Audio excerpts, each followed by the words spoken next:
Hello, everyone, and welcome back to Honey, We're Home. I'm Nicole. And I'm Caroline. We are so excited. We are in the studio today, live from Times Square, coming to you with a very special and exciting guest. We have Emily Claman. Emily is a prenatal and postnatal fitness expert and founder of Push Fitness. Welcome to the show, Emily. Thank you so much for having me. We're so excited. We're going to have her talk all about prepping your body for babies, prenatal fitness, postnatal fitness. This is just an exciting episode because I feel like a lot of us are at that point in our lives where we're not pregnant yet, or maybe we are if you're listening, and you really want to get in tip-top shape, if you will, for that moment, because there is a lot to it, and we're not experts in this category. We are not. Also, I can feel the energy, and we're all trying to de-stimulate at the moment. Emily told me, she reminded me this morning when she walked in, she was like, I forget how overstimulating these 5 blocks of Manhattan are. Yeah. And I'm like, what a good point, because every time we sit down to record an episode, it's the first 10 minutes we're just trying to re-regulate. Truly. But maybe this will help. We have a segment called the Welcome Mat, and it is 3 fun questions that sort of just get us into the episode. And it is a off the tip of your tongue type of thing. They're not serious. Okay. And we do this with guests, or we're at least starting to do this with guests, because it's just a fun way to get to know you a little bit more. And so, Nikki, do you want to ask her the first question? Yes. Well, first of all, before we jump into that, how are you? I'm good. We've been I'm great. I'm no, but hello, Emily. it's the overstimulation. Literally, I was I truly forgot. I've lived here essentially more than half my life, and I'm this tiny 5-block radius is more overstimulating than the rest of the city. So loud. It is. Even just now while we were talking, I hear a siren in the background. I'm like, dear fucking Christ. But anyways. But I'm great. Yeah. Overstimulated and ready. And we're just jazzed to have you here. Okay, so our first question for this Welcome Mat segment, if you could travel anywhere right now, where would it be? Okay, I think Australia. Oh, that's a good answer. Why? First of all, it's summer there. Yeah. Okay. Right? So right? Have you ever been? No, it is. I've never been. Yeah. I feel everyone I know who has gone there is it's the best. The vibes are so high and the food's really good and the people seem really hot and nice. And really it's just the summer, summer of it all. Yeah. But all the other things sound great. That's a really good answer. Okay, Ditto. Question number 2. What clothing brand are you obsessed with right now? I'm going to have to give this one to Miss Kimberly. I am living in my Skims right now. Wait, can I tell you, this is so ironic because I never shop at Skims. I have one bra from there and that's it. Oh, you're missing out. Ironically, yesterday I placed an order, a $300 order for loungewear. Correct. That is correct. Yeah. Because I feel the past couple months, the second I am home and showered, I'm in Skims. Yeah. And then while I'm in my Skims, I'm I should probably get another lounge set because I wear this every day. All the time. And now all of a sudden I'm just my home is full of Skims. Even my husband now wears Skims. I think it has something to do with he loves it. My husband wears Skims now too. Yeah. And my mom has started to give him Skims for Christmas. Yes. Skims boxers, it's good gift. Shirts. It's great. Well, I said this the other day. I said this in the past week. I said, I hate to do this, you guys, but my favorite pajamas are still Skims.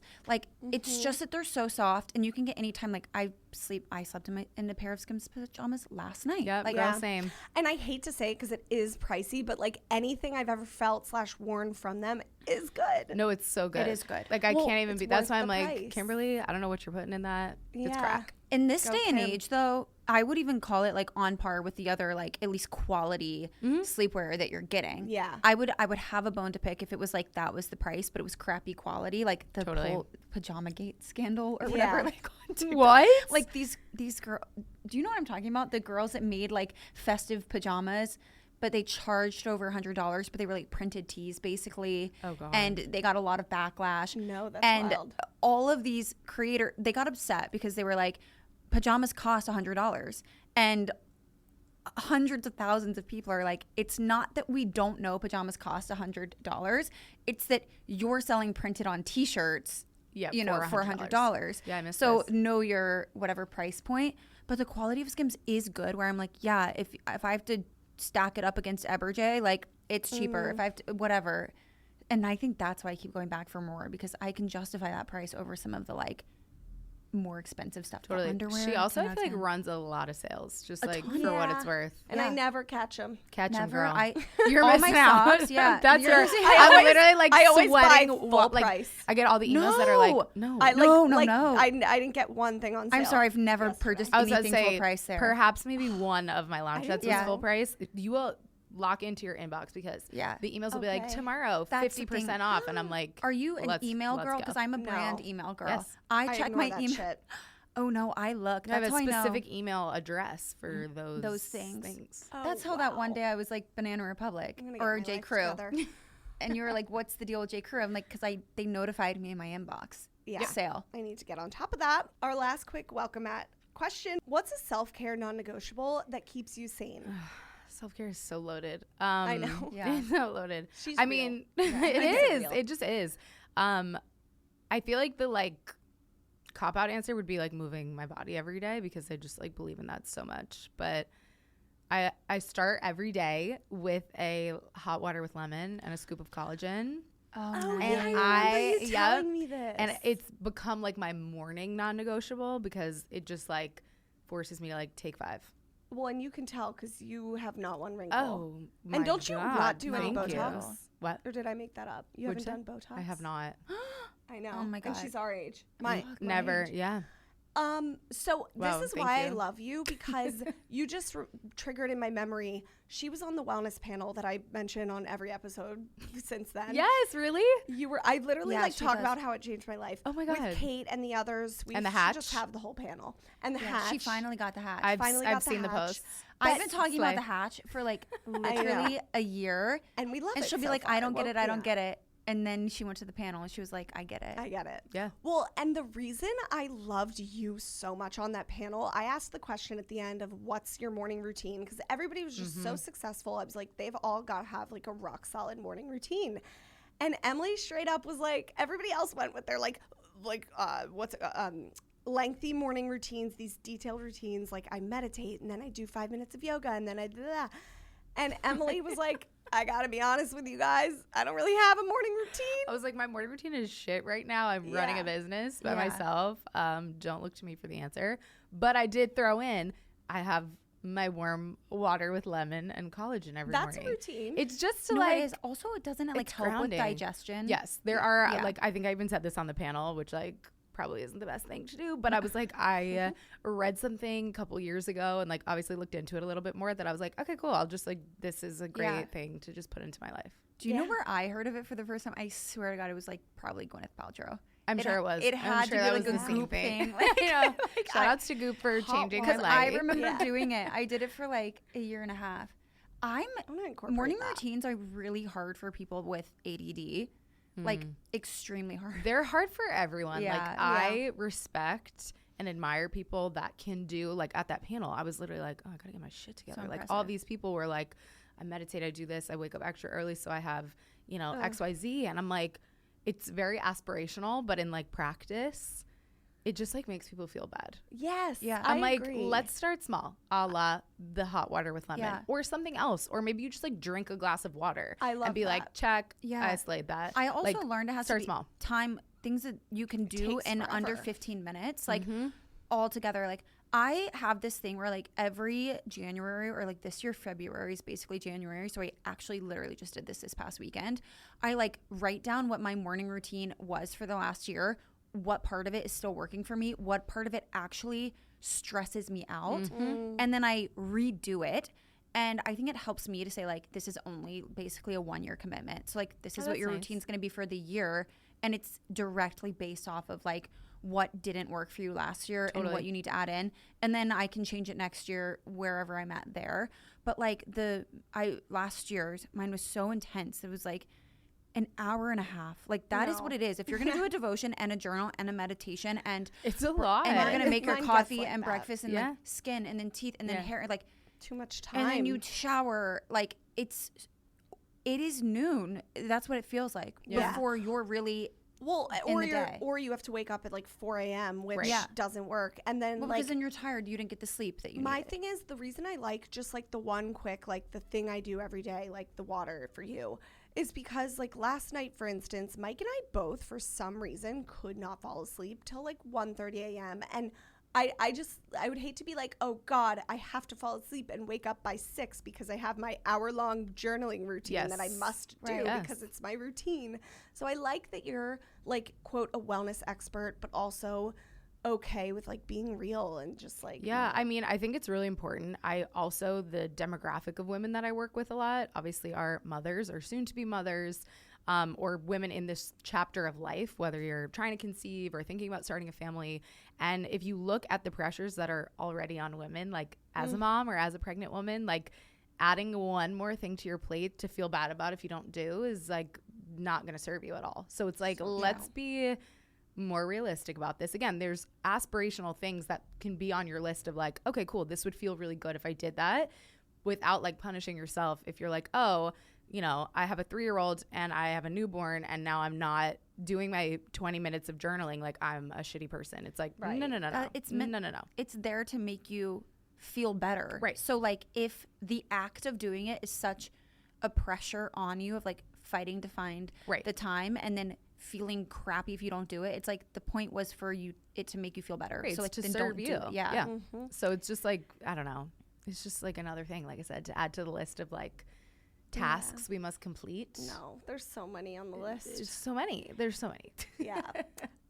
So speaking of your clients, I want to hear about Push because I feel like you've just like cornered all of Hoboken. Everybody, if you are a woman in Hoboken, New Jersey, or in the broader area, the broader tri-state area, you know about Push. You want to go, or you're already obsessed with it. So can you tell us about it? How did you start it, and what it even is? Yeah. Oh my God. So pretty much, I've been in the fitness industry for like over a decade. Worked, historically mostly with women. And I just watched as so many of my clients would get pregnant and then lose a lot of their joy in movement. And again, in that way, if fitness is your thing, if it makes you feel good, it's something you love to do. And then all of a sudden you're afraid all the time or you're unsure of what to do. And quite honestly, at the time when I started my fitness career, I was highly underqualified to serve that community. And the more and more, I started having clients get pregnant or have babies, I was like, surely there needs to be a better way of approaching fitness in this chapter because, like I said, there was just like nothing available out there. And essentially it was like when COVID struck, I had already been like doing a bunch of research and learning more about the pregnant body and obviously was like very educated in the female body, but not that specific chapter, the pregnant and the postpartum body. Then I just like dug my heels in even more and came up with the idea for Push because really it was like, I don't have children actually. And like a lot of people are always like, oh my God, you started this and you don't have kids yourself. And the answer is not yet.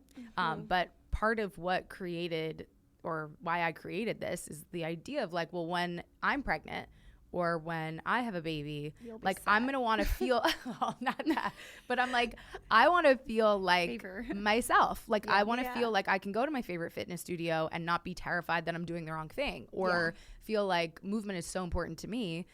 I want to make sure there's a place I can go to where I'm comfortable, where I know I'm being taken care of. And at the same time, I'm listening to Meg Thee Stallion and, tightening my booty. That's nice. That's like I feel like that's the ethos of this show that is like, just because we're moving into new stages doesn't mean we have to like lose what's fun. Yes. You know what I mean? Like I want to go to a workout class, it blasts like fun music. Like it doesn't need to be like, the merry-go-round orchestra. We're not at that stage yet, either of us, but I work out now. I do these high impact things. Sometimes I'll do a lower impact like Pilates, yoga, etc., walking, whatever. But I truly have no idea, like, when I do become pregnant, I don't know, like, what I'm allowed to do. And I feel like there's not a lot of fitness studios, like, that, like, I don't know if I can just walk into the kickboxing class or the whatever class and start jumping and punching away. And if that's good for the baby or not. So, like, I guess, what kind of workouts at Push are we looking at? And I do want to note that I at first thought Push was just for pregnant. It's not just for. Yeah, no. So I offer a couple different classes at Push. One of them is not pre or postnatal specific. You can be a pregnant person or a mom or a postpartum person. But but you don't have to be. So I have a lot of women that just come to the studio for, it's a high intensity, low impact class that kind of fuses concepts from like strength training and functional training with more of like what you'd associate with like a mat Pilates class. And I kind of like created this cocktail of movement, for lack of a better way of saying it, that really what I feel like serves the female body the best. Would you say that even for those people coming to your class that are not like prenatal, postnatal, it's like that's a type of workout that would help prep your body for pregnancy? Totally. Yeah. I mean, that's such a like niche, not niche, that's the wrong word. Like, what's the word I'm looking for? Like highly specific for the individual question. Right. Like some people's body tolerate high intensity impacts really well. Some people's bodies don't. Really just being in like optimal physical shape pre-pregnancy is going to serve you and your baby long term. But yeah, it's a beautiful complement to whatever your pre or postnatal routine winds up being. If you're already comfortable with the type of movement, you know, pre-pregnancy, then when you are pregnant and you begin to either modify certain things or walk into a room where you're not super comfortable with the workout they do there, but you already have the knowledge of things you can do. That's another big thing that I preach at push. That was hard to say. Is just like being educated and feeling confident in knowing that you know the basics. You have the foundation of what you should do and what is safe for you to do during pregnancy. So you can go to your kickboxing class and be like, I love kickboxing. I'm going to make these choices while I'm in my kickboxing classes throughout my pregnancy. Go ahead. I was just gonna say, like, but I'm trying to truly picture like any of my workout classes I've been in, like my kickboxing class. I don't see like pregnant women in them. Like I don't see a lot of like, 8-month pregnant women in these classes. But are there 8-month, 9-month, 7-month, whatever month pregnant women in yours? Oh, absolutely, yeah. Oh wow. Okay. I offer like a prenatal specific class. Yeah. It really just depends. Like I said, it depends on the person. My prenatal classes are designed specifically for a pregnant body. So basically you are coming to the studio to take a prenatal sculpt class, and you know that everything that you're doing in that class you don't have to is modify. safe. You don't have to modify. You're with a very educated person. If things don't feel good to you during that class, it's not because they're unsafe. It just might mean that day something doesn't feel good for your pelvis or something like that. And it's very easily modifiable, obviously. So I heard you say that like just being educated on it is so important. And I feel like probably the majority of our listeners are in a similar phase as us, where it's like they're not pregnant yet, but they're starting to learn about it.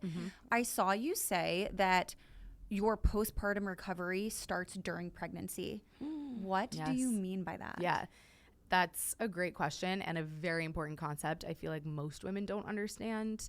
And I'm going to say this. It could be controversial in some circles, but we've had worse. Don't trust me.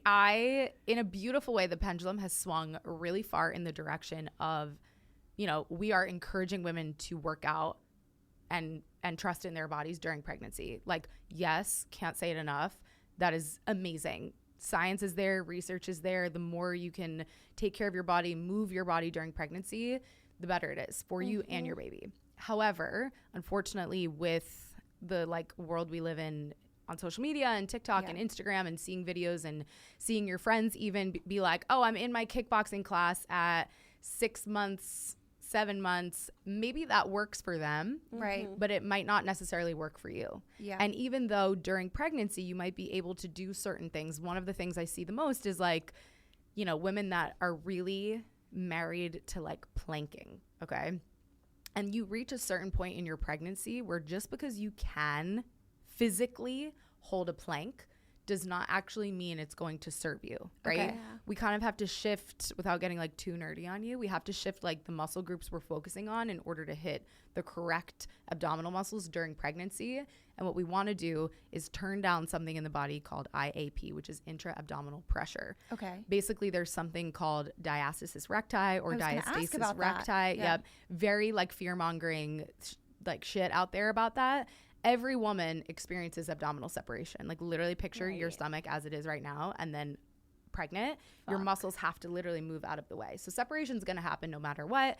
And in time, that will heal, right? That connective tissue is meant to stretch, right? There are hormones in your body that help that movement encourage that movement to happen rather.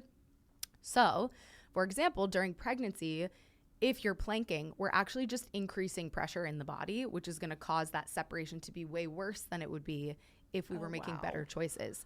So for someone, for example, that didn't know that and they're like, 9 months pregnant holding planks because they saw on TikTok like this person who runs sprints and holds planks, that maybe is a legitimate fitness professional whose body can tolerate that. Right. I don't know her, but great. If that works for her and she's doing it safely, fine. For your average girly, I'm going to go say and confidently say 9 out of 10 times, you absolutely shouldn't be doing that. I would almost say 10 out of 10 times. This is why you need an expert like guiding you in it, because I am the type of girly who would see a pregnant person planking on TikTok and immediately just do it with no research. Right. So that postpartum body is going to have endured way more pressure on their core, so their separation will be much more severe than someone who is making better choices.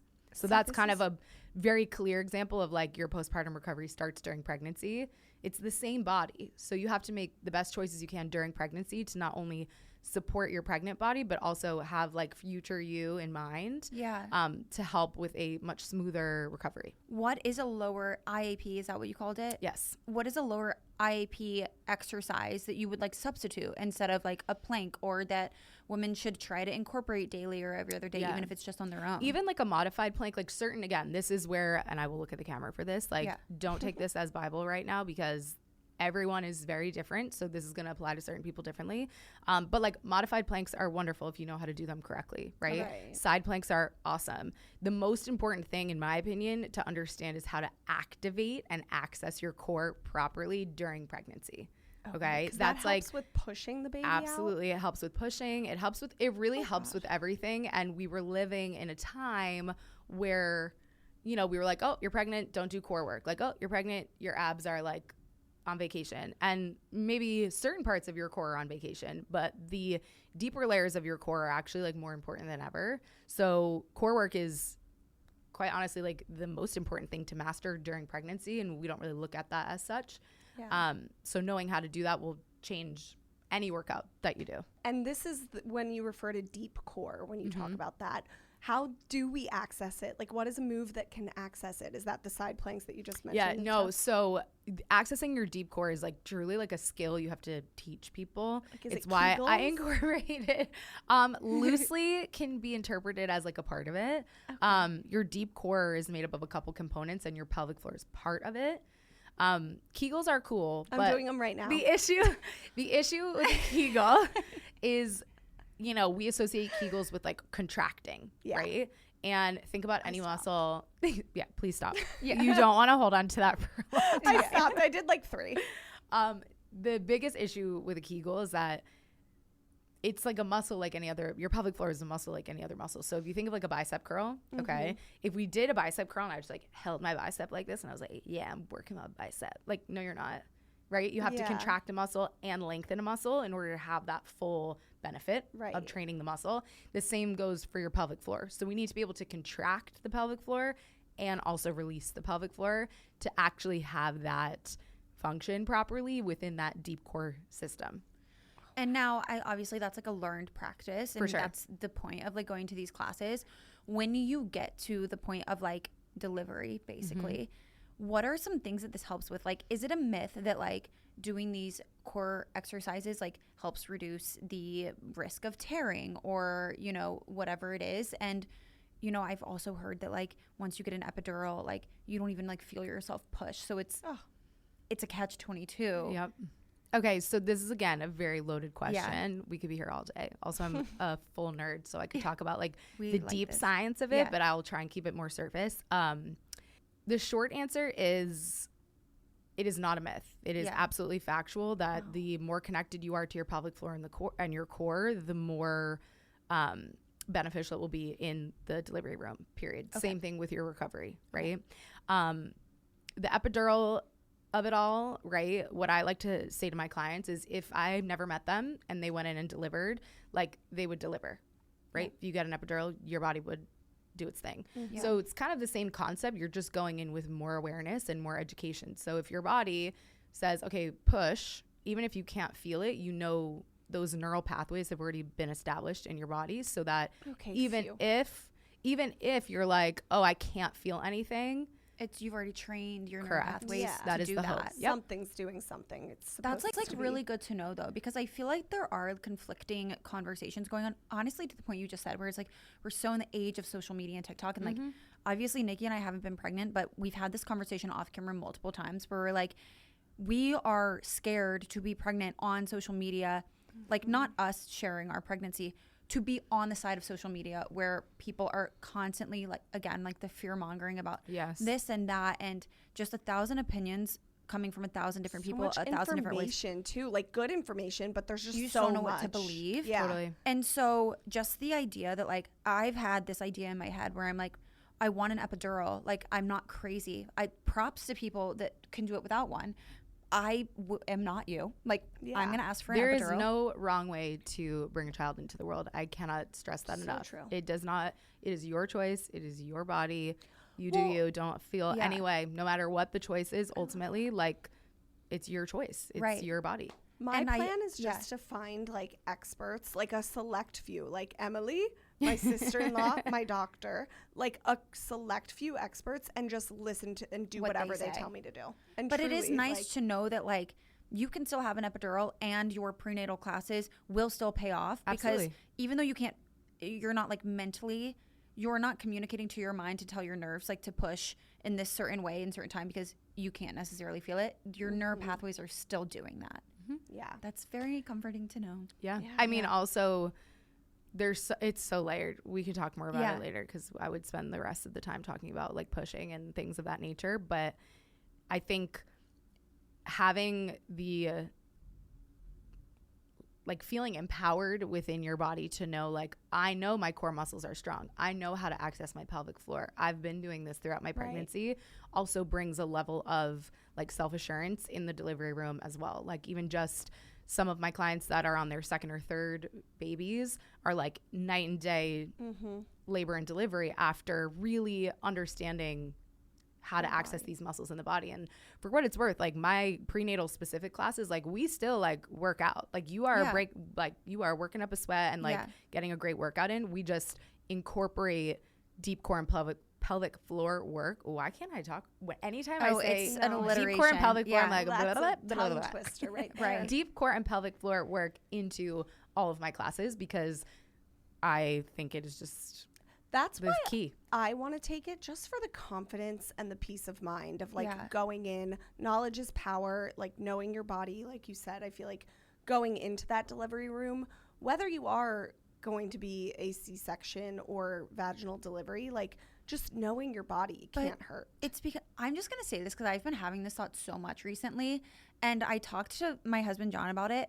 And I was like, it's just such an interesting thought. I don't know why I've been absorbing all of this content. Everyone's pregnant right now. And the conversation of like a partner being a good spouse in that time, taking care of you. And I'm like, are they taking care of you, or are they taking care of the baby? Like the need to like always be taking the prenatal and to set up this and to set up the crib and like help you with the cravings. And I'm like, that's all very nice. But like, I just have had this thought over and over and over again. I'm like, it's kind of interesting how like the uptake and care for your partner is really not about your partner's health. It's about your future baby's health. So like, where is the uptake and care that's actually solely focused on the mom?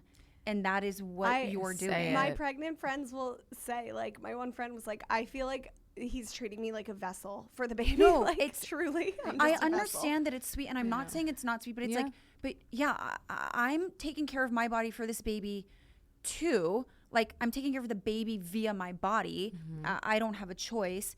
So you doing the same thing, it makes sense. But like, I'm actually also doing a lot of work, and I'm your body's like struggling to like hold on and keep going. So you're like the first person, honestly, that I felt like has like actually addressed like, we're taking care of you. Thank you for saying that. I mean, that's like my North Star kind of. Yeah. Not kind of, it is.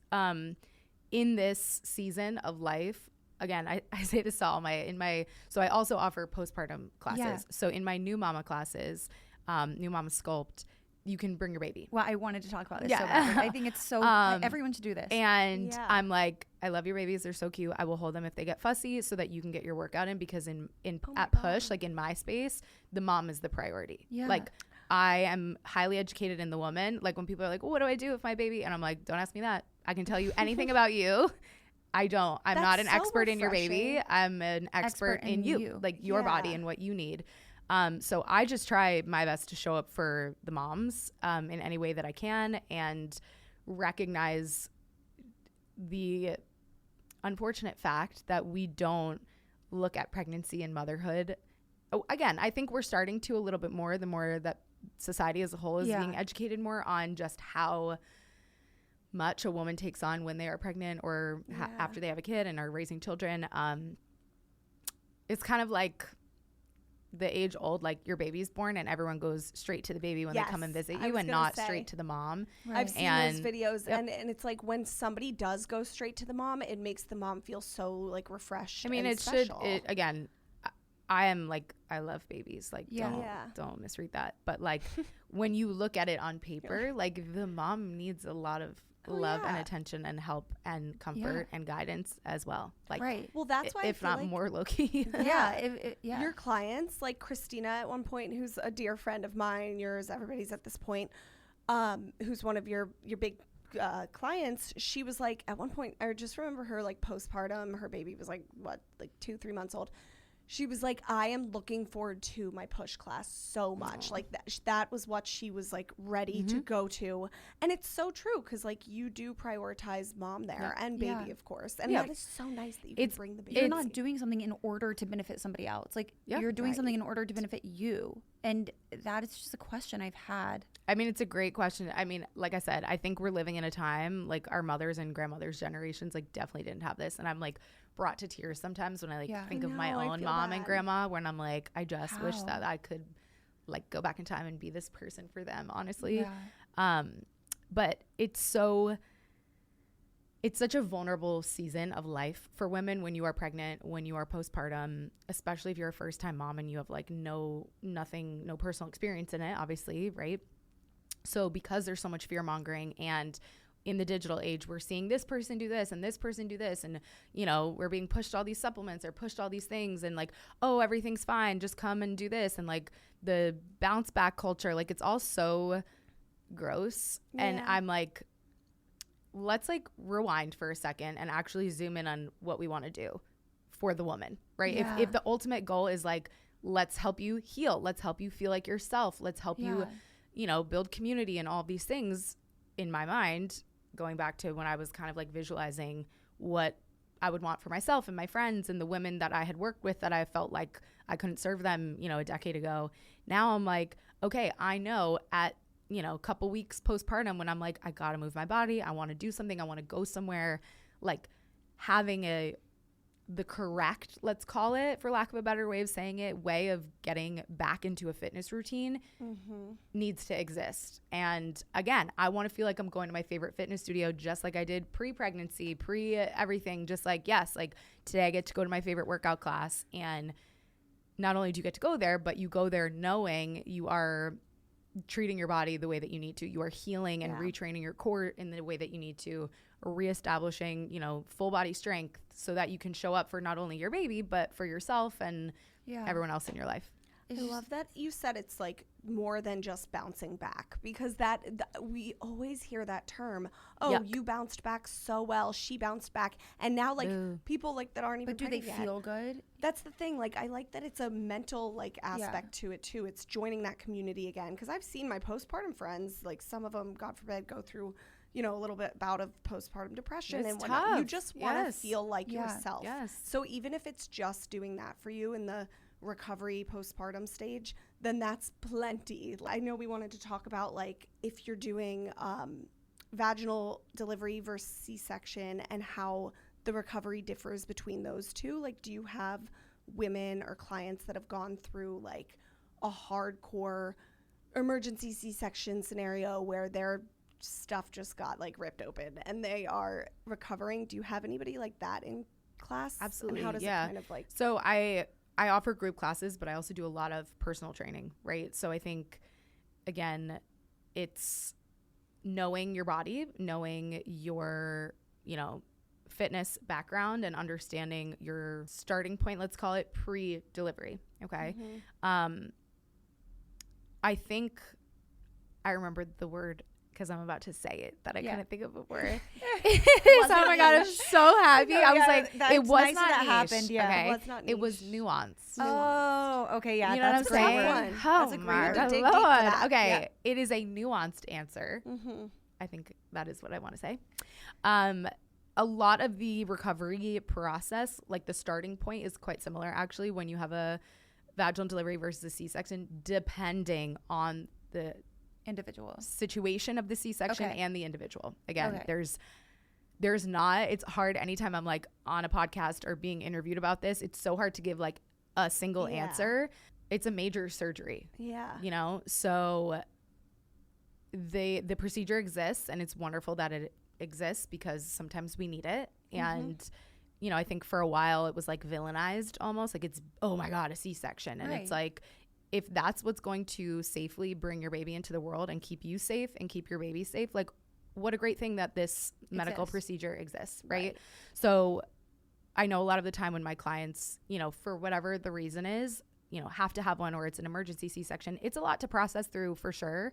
But I think, again, it's important to recognize that even during pregnancy, if you're like, oh, I have this plan that I really want to have happen, like we do have to release some control, and by some I mean most control, because we don't have control over that, and kind of go back to like, if that is what has to happen, it'll be okay. And that's what I tell everyone. I've had at this point like a full spectrum of birth story situations and things that have happened, and every single one of them are doing great. Are the ones who did a C-section able to just like join your class right away in postpartum, or is there a period? Yeah, again, I always recommend, because there are a lot of layers to a C-section, no pun intended, in a horrible way, but like you don't want to just like jump back in without actually understanding where your body is. Like I said, it is a major abdominal surgery. So I do always encourage women that have had a C-section, especially, I mean, I think this should be standard practice for everyone. No matter what your delivery is, they'll come in for like a postpartum assessment, like a one-on-one assessment with me. So they know themselves, like what their individual jumping off point is and the right choices to make. It's the same thing during pregnancy. What your body can tolerate is not necessarily going to be the same as your friends, right? It's not necessarily going to be the same as the influencer that you follow. You know what I mean? So understanding, like tuning out that noise is so vital legitimately, because you want to, again, make sure you're doing what you need to do. And I am a huge proponent of pelvic floor physical therapy. Again, I think that should be standard care for every single woman. Yeah. I'm signing up right now. Same. Just to know, again, it's like, don't put me on my soapbox, but like it is such a piece of a woman's body, like the puzzle of a woman's body, that we don't pay enough attention to, especially in this chapter when your body is going through like legitimately the most sensational physical transformation of human being could go through. So it's like, why wouldn't that be like standard care? We should know. We should absolutely do that. So interesting that you said that, because I actually just had a conversation with someone who they're like TT trying to conceive, and she was talking about her chiropractor mentioned that her pelvic floor was tilted, and she never would have known. Yeah, what? And if she hadn't gone to him, and like now she's, you know, probably doing the therapy as well as, you know, whatever's involved with the chiropractor, et cetera. But like that is just a portion of even like conceiving, delivering, pregnancy that I never even considered possible. And as you just said, it's a huge piece of the puzzle. So like making sure we're paying attention to it and getting it in shape and like giving it the attention that it deserves. It just never occurred to me to even like think about where my pelvic floor is. Yeah. Obviously, we all want to go to push and strengthen that deep core, that pelvic floor. But are there exercises at home that we should and can be doing to like work on our pelvic floor right now? Totally. I mean, I think, again, without turning this podcast into like a literal pelvic floor deep core workout, I think it's just finding the right resources and not, again, like no shade to TikTok or Instagram, but like actually finding credible resources where you can learn a little bit more about how to access the pelvic floor and how to trigger the muscles in the pelvic floor. Like everyone thinks it's like one muscle. It's actually 14 muscles in multiple layers. So that's why, again, Kegels are a little dicey because typically that just triggers like the center of the pelvic floor. And we want to make sure we got like the whole shebang doing its thing. But yeah, absolutely. You can do pelvic floor work at home. You can understand, you know, how the deep core and how your core functions properly. It's connected to your breath. It's connected to so many stabilizing muscles in the body. Whenever anybody says anything about breathing, I just take a deep breath because we don't do that enough throughout the day. This is your reminder right now. If you're listening, take a deep breath. We don't do that. Yeah. Okay. I saw that you talk a lot about the posterior chain. Is that what you say? Oh my Is that God. how you say it? Did I pronounce it right? Posterior chain, yes. Yeah. Okay. What is that? I actually don't know what it is. And I want to know like why it's important. But firstly, I have to know what it is. Yeah. So basically it's like the kinetic chain of muscles that line the back of your body. Okay. See, I can already tell your mine spine? needs to be strengthened because I'm getting back problems. A lot of back problems are connected to the core and the back muscles knowing how to work together. Oh God. Great. I know. I already know that though. Like, but I have a dad that's like so archaic. Back problems. He's like, you're not strong enough. You're not in shape enough. I'm like, great. Thank you so much. Yeah. It's, again, the posterior chain is super important during pregnancy specifically. I mean, it is for women in general. We like grossly underuse our lats and like certain muscles in the back of our body as women.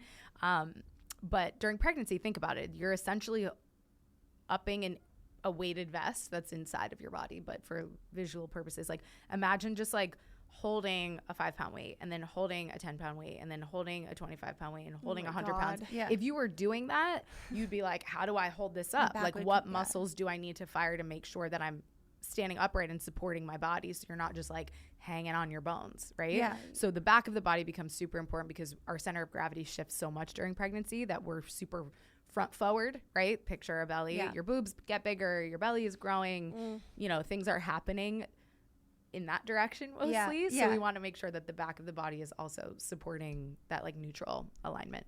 So next to core work, would you say working those muscles back there and like building that strength is like the second most important thing for prenatal? It's definitely on the list. Like I said, I think it's really important to recognize that when you are working out during pregnancy, you're doing essentially full body workouts every time you're working out.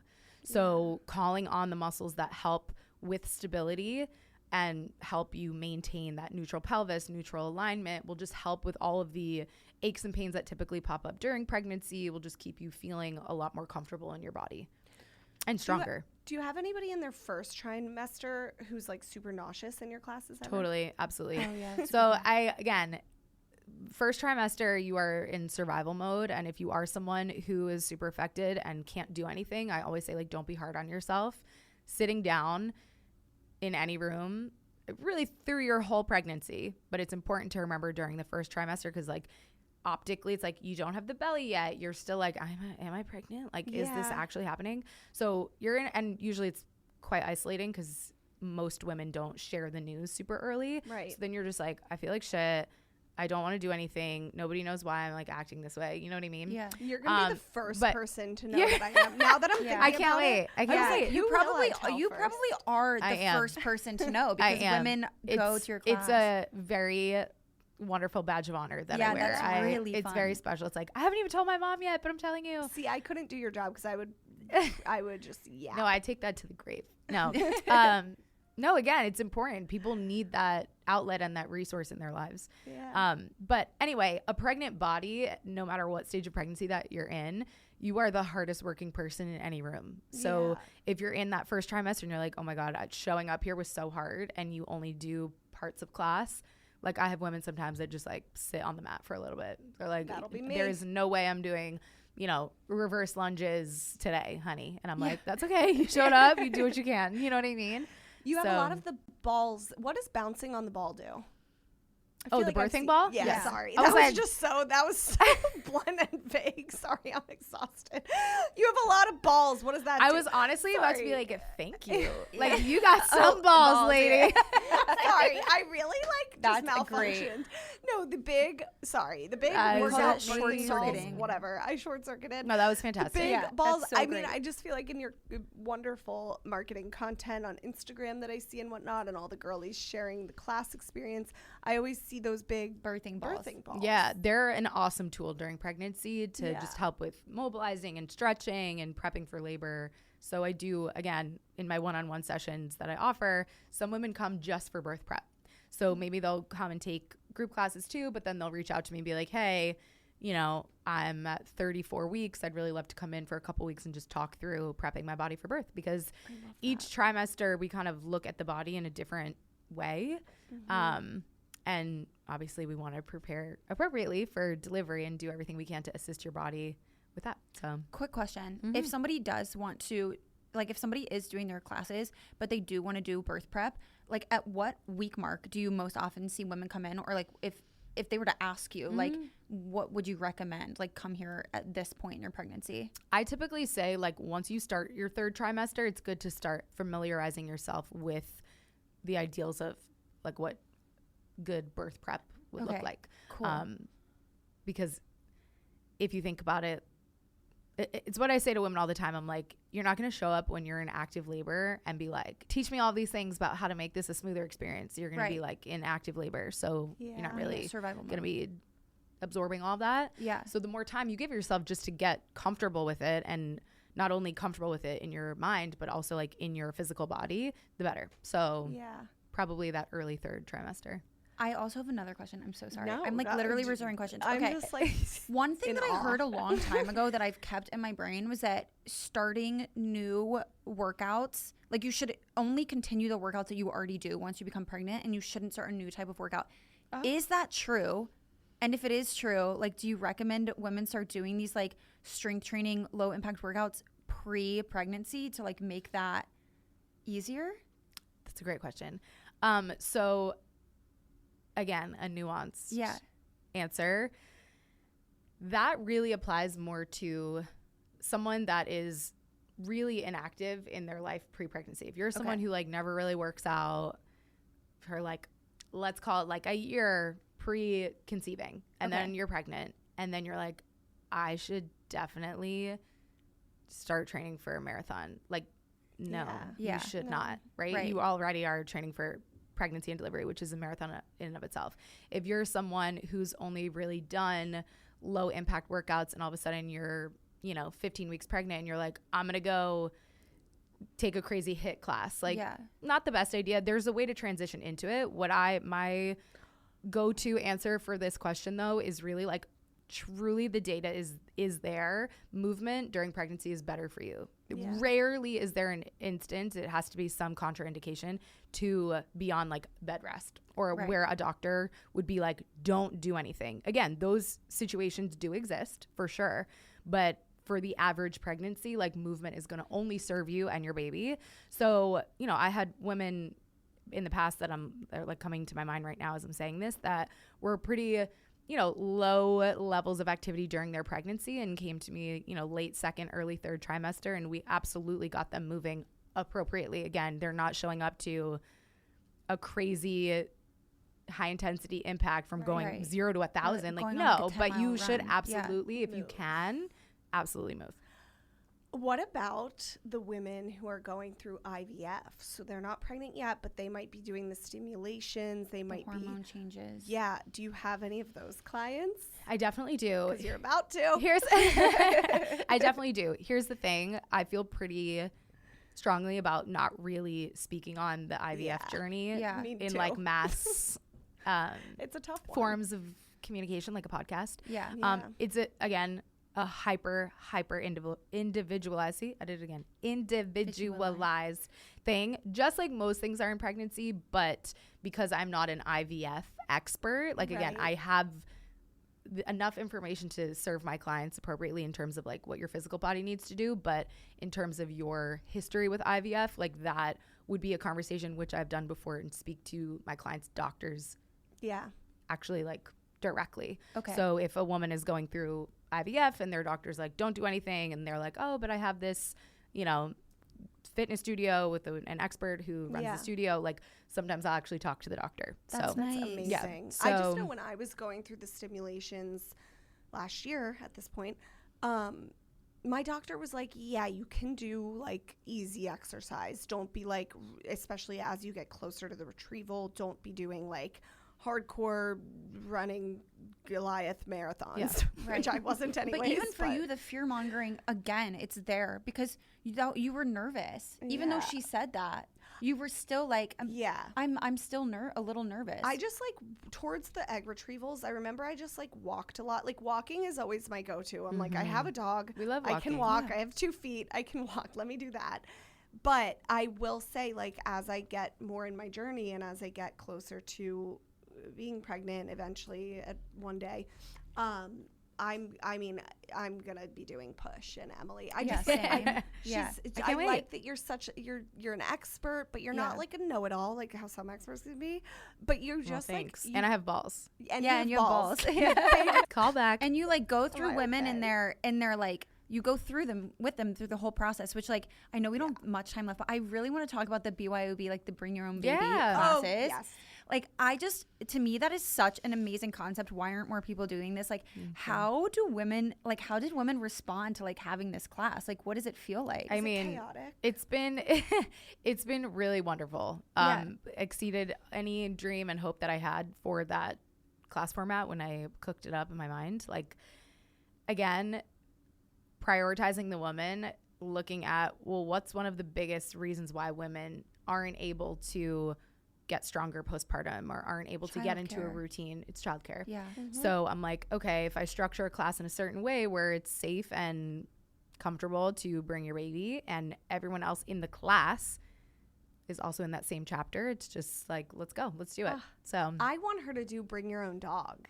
That would be they chaotic. Have stuff like I'm that the would wrong be girly for chaotic. that. I'm the wrong girly for but that. It did make me think about, like, we did that puppy yoga one time, and I was like, if people do yoga with animals, like, why haven't we been doing mommy and me like workout classes since the dawn of time?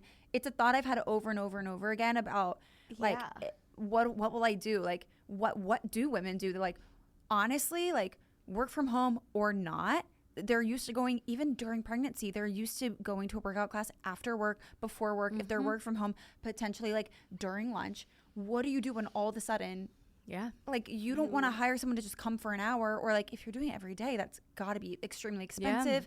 And the workout classes are already expensive. Like, so did you have a positive reaction?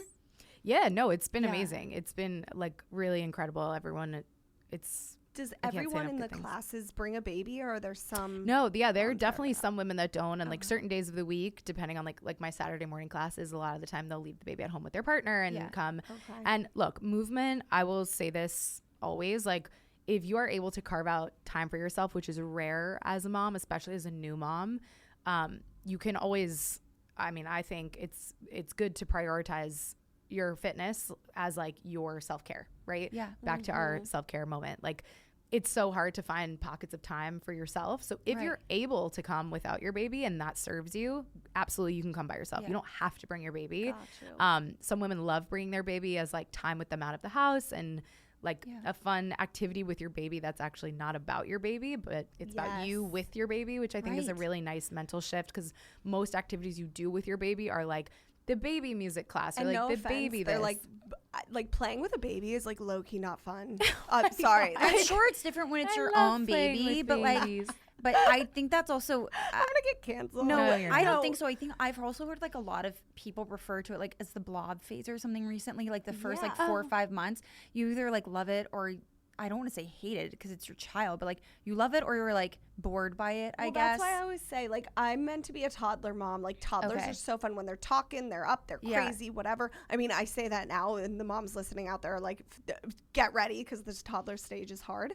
But when they are a baby, I mean, they can't respond to you, but stimulating them, getting them out of the house, playing with them is still so important. And I will be doing it for my own. And like you said, like, it's different when it's your own.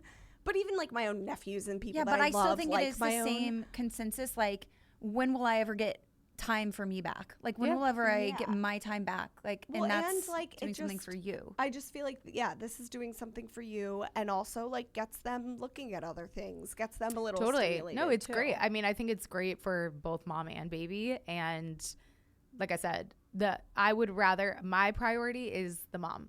Yeah. Right. So if that means, if it's between missing a workout or doing a workout with your baby, like all my one-on-one sessions, you can bring your kid. Like in the group class setting, of course, but same with one-on-one training. It's like I'd rather you get the workout in and like we just have some like a cheerleader with us. Well, and my fear for like bringing my baby places in the future, I realize like this is a stupid fear to have, because I personally, when there's a baby in public, wherever I am, if that baby is screaming at the top of its lungs, I could not care less. I'm like, it is a baby, and I want to scream as well. That's what babies do. Yeah, I'm a 32-year-old. That's what babies do.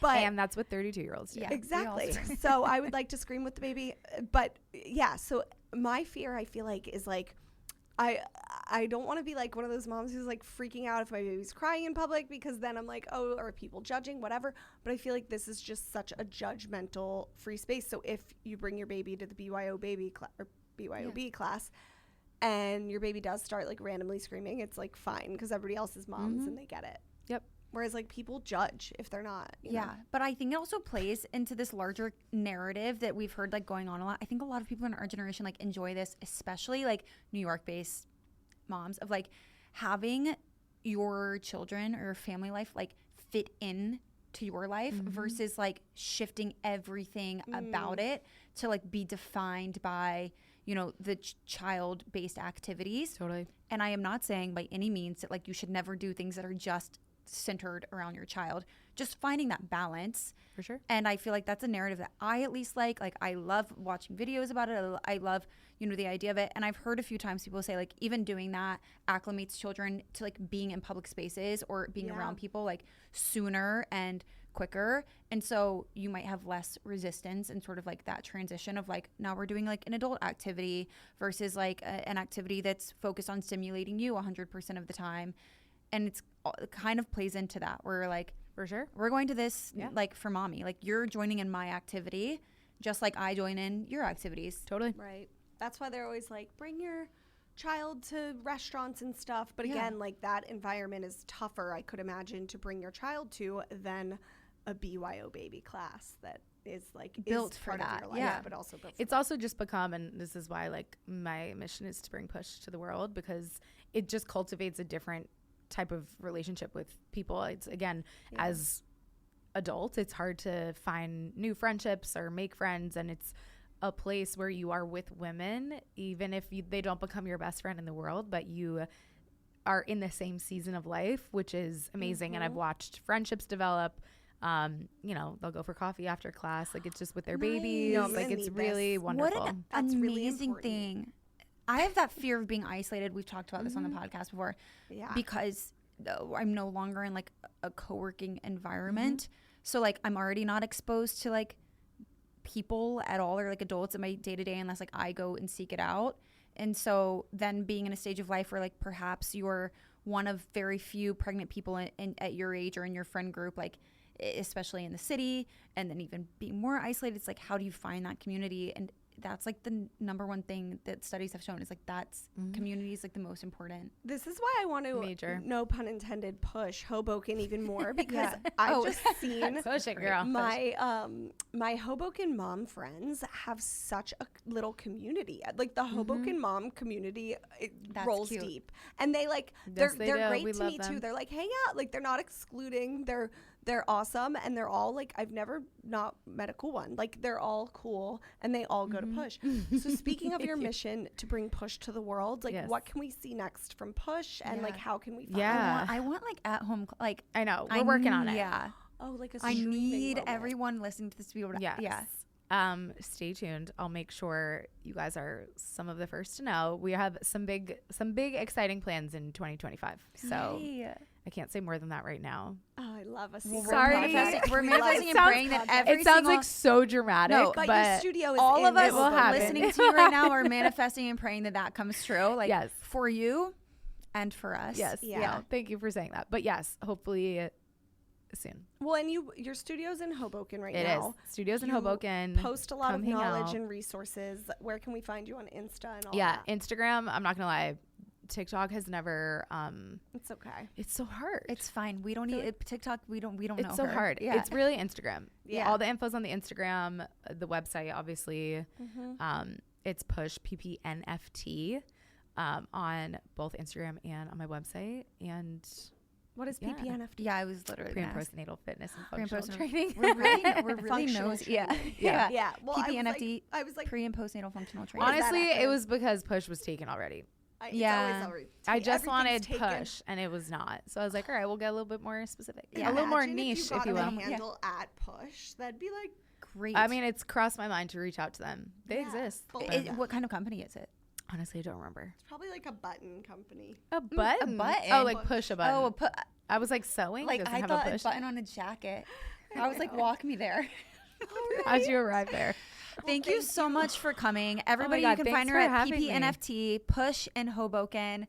We're all manifesting some type of, at home Live access stream. later this year. Or Thank more you so much. locations. You Yeah. never know. You never know. All right. Well, Please. thank you, Emily. You're the best. We're going to send you back out into Times Square. Okay. Yeah, we've had the best Putting on my armor. Yeah. Thank you. Yeah, thank you. See you at Thanks Push. so Bye, much. guys. See you next week.